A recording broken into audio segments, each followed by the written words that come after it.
Hi there, this is a tutorial on how to use my freezer inventory checklist. If you want to organize everything that's in your freezer, this is how to do it on the spreadsheet. Okay, first of all, at the top, you can put your favorite grocery store. You just highlight it and then type in your favorite store. Your next shopping trip, you just double click in here and then put the date. And then this is the today's date. Double click and put it in.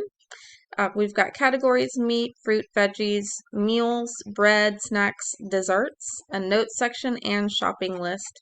It's really easy to customize everything on this sheet. All you do is highlight. So if you wanted to change out the category, you can put a different category, just like that.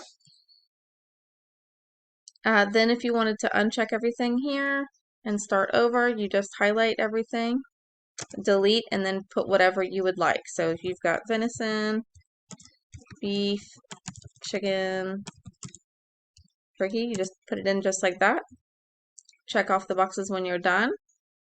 Put in the quantity that you have, and then the expiration date.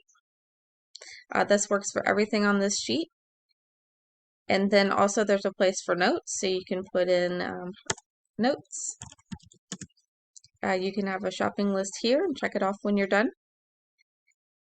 Also, if you wanted to print out this sheet, all you do is do File, Print, make sure all your boxes are unchecked, and then you can print, you can do selected cells or current sheet.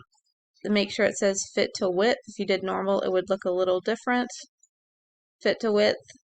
Portrait would print it out on one page. Landscape would print it out on 2 pages. So I would do portrait. So that's it. If you have any questions, let me know. Feel free to reach out. And if you found me on YouTube, feel free to click on the link in the description below to purchase this spreadsheet. Thanks so much.